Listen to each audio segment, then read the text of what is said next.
नमस्कार विद्यार्थी मित्रांनो. नुकतंच म्हणजेच कालच 4 जून 2026 ला एक आयोगाचं एमपीएससी आयोगाचं एक प्रसिद्धी पत्रक आलेलं आहे आणि त्याच्यामध्ये असं मेन्शन केलेलं आहे की बघा काय विषय आहे. विषय विशिष्ट शैक्षणिक पात्रता आणि और अथवा अनुभवावर आधारित सरळ सेवा भरती करता आयोजित चाळणी परीक्षाबाबत. खाली असं दिलेलं आहे की विशिष्ट शैक्षणिक अर्हता अथवा अनुभवावर आधारित सरळ सेवा भरती करता प्रसिद्ध जाहिरातीस अनुसरून खालील संवर्गाकरिता चाळणी परीक्षा आयोजित करण्यात येईल. आता याच्यामध्ये खालील संवर्गाकरिता म्हणजे काय, तर आपल्यासाठी कोणती ऍड महत्वाची आहे ही जे ITI प्रिन्सिपल गट ब जी तयारी करतात विद्यार्थी त्यांच्यासाठी किंवा सगळ्यांसाठी ही ऍड ही महत्वाचं आहे. नोटिफिकेशन जाहिरात क्रमांक किती आहे त्याचा 120/2025. बघा काय लिहिलेलं आहे. मुख्याध्यापक शासकीय तंत्र माध्यमिक शाळा किंवा केंद्र तांत्रिक गट ब व इतर पदे म्हणजे जे काय ITI प्रिन्सिपल, व्हाईस प्रिन्सिपल, मुख्याध्यापक, शासकीय तंत्र माध्यमिक शाळा किंवा इतर पदे याच्यासाठी हे नोटिफिकेशन आलेलं आहे. इतर सुद्धा आहेत, परंतु जे विद्यार्थी ITI प्राचार्य गट ब, व्हाईस प्राचार्य गट ब या पदासाठी जे तयारी करत आहेत त्या विद्यार्थ्यांसाठी हे चौथा पॉइंट अत्यंत महत्वाचा आहे. तर बघा याच्यामध्ये सांगितलं की इथं लेखी परीक्षा ही होणार आहे. आता लेखी परीक्षेचा सिलेबस ऑलरेडी आयोगाने टाकलेला आहे. तर त्याच्यामध्ये ऑलरेडी 20 युनिट किंवा त्याला आपण सोप्या भाषेत 20 सब्जेक्ट म्हणू शकता आणि त्या 20 सब्जेक्टचा सिलेबस सुद्धा आयोगानं ऑलरेडी टाकलेला आहे. मग आता प्रश्न बऱ्याच विद्यार्थ्यांच्या मनात येतो की आता ही एक्झाम कधी होईल. आता बघा याच्याहून आपल्याला असं फिक्स अनुमान काढता येत नाही की एक्झाम कधी होणार आहे. परंतु एक साधारण आपण जे विद्यार्थी तयारी करत असतील त्या विद्यार्थ्यांनी एक साधारण 2 महिन्याचं तरी प्लॅनिंग स्टडीचं केलं पाहिजे. म्हणजे एक्झाम कधी हो म्हणजे उशिरा जरी झाली तरी काय होते की आपण 2 महिन्याचं प्लॅनिंग केलं ना तर तो कॉन्फिडन्स राहते.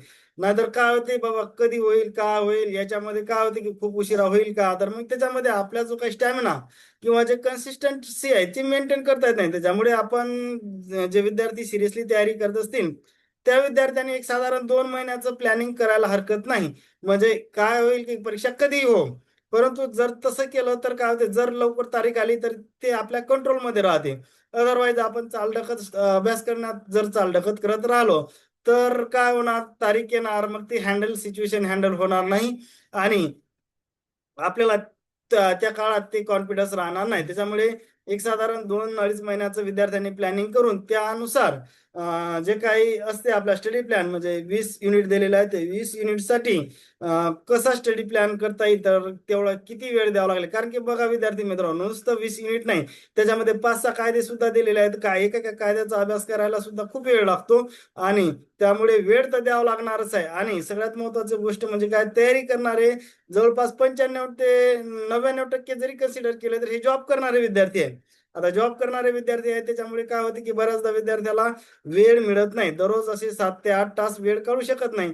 फार फार तर रोज काय थकल्यानंतर तो 1-2 तास अभ्यास करू शकतो आणि त्याला रविवारचा दिवस एक मिळतो. आणि रविवारी कसं असतं की घरचे काम, इतर जबाबदाऱ्या किंवा थोडंसं वाटतं की 5-6 दिवस आपण खूप वर्क केलं तर आराम. म्हणजे जर एखाद्या विद्यार्थ्यांना ठरवलं तर दररोज 1-2 तास त्याला वेळ मिळू शकते आणि रविवारी 4-5 तास म्हणजे आपल्याला वेळ कमी मिळणार आहे. कारण की मी पहिलेही सांगितलं की या एक्झामची तयारी करणारे ग्रुप बी ITI प्रिन्सिपल, व्हाईस प्रिन्सिपल या पदाची तयारी करणारे जवळपास म्हणजे काही अपवाद सोडला तर जवळपास सगळेच जॉब करणार आहे. त्याच्यामुळे ही वेळेचं आपल्याला प्लॅनिंग करणं गरजेचं आहे. म्हणजे साधारण एका 2 महिन्याचं जरी प्लॅनिंग केलं तर काय होतं की बाबा एक्झाम कधी हो ते आपल्याला माहिती नाही. पण त्या यानं काय होतं की लवकर होईल अशी अपेक्षा ठेवून जर तयारी केली तर म्हणजे ते सिलेबस किंवा त्या आवाक्यात तरी आपण आणण्याचा प्रयत्न करतो ना. नाहीतर मग काय होईल की आपण बाबा कधी होईल काय होईल या अनिश्चितीच्या यातनी जर राहिलं तर मग आपला अभ्यास होणार नाही त्या कॉन्फिडन्स लेवलनं किंवा त्या कन्सिस्टन्सी लेवलनं किंवा म्हणजे असं थोडंसं हे होणार. मग त्याच्यामुळे आपण 2-2.5 महिन्याचं प्लॅनिंग करून त्या दृष्टिकोनातून जोरात तयारी करायला हरकत नाही. मग ती एक्झाम कधी हो काय हो हे आपल्याला कोणाला याच्याहून असं आपल्याला एक्झामचा डेटचा अंदाज बांधता येत नाही. फक्त काय होणार याच्याहून या नोटिफिकेशन असं कळलं की बाबा की लेखी परीक्षा होणार आहे. म्हणजे लेखी परीक्षा 100%च होणार आहे फक्त. त्याच्यावरून आपल्याला म्हणजे परीक्षेचा डेटचा असा अंदाज बांधता येत नाही. तर आपण 1, 2, 2.5 महिन्याचं प्लॅनिंग करायचं आणि त्या दृष्टिकोनातून जर अभ्यास लागला तर काय होणार, जर लवकर परीक्षा असली तरी आपल्याला त्याचा फायदाच होणार आहे. त्याच्यामुळे बाबा एक्झाम कधी होईल, काय होईल याच्यामध्ये वेळ न घालवता दररोज आपण त्याला 2 ते 3 तास द्यायला हरकत नाही. आणि म्हणजे मी पहिलेही सांगितलं की 20 युनिट असल्यामुळे तर खूप मोठा सिलेबस आहे. तर त्याला वेळ द्यावा लागतो आणि बरेच विद्यार्थी जॉब करणारे आहेत. त्याच्यामुळे ते वेळ देणं म्हणजे आतापासून आपलं काय मटेरियल कलेक्ट करायचं असेल किंवा काही क्वेश्चन पेपर असतील, काही प्रॅक्टिस करायची असेल, काही पॉईंट राहिले असतील, कायदे राहिले असतील, तर ते प्रिपेअर करणं गरजेचं आहे या काळात. मग ते तारीख आली की त्यावेळेस काय होते, फक्त आपल्याला रिव्हिजन करायचं बाकी राहते आणि ती सिच्युएशन हँडल होईल. अदरवाईज तसं होणार नाही. होप करतो की काही गोष्टी आपल्याला महत्त्वाच्या वाटल्या असतील. जर काही महत्त्वाचं वाटलं असेल तर चॅनलला लाईक, सबस्क्राईब आणि शेअर करायला विसरू नका. थँक्यू.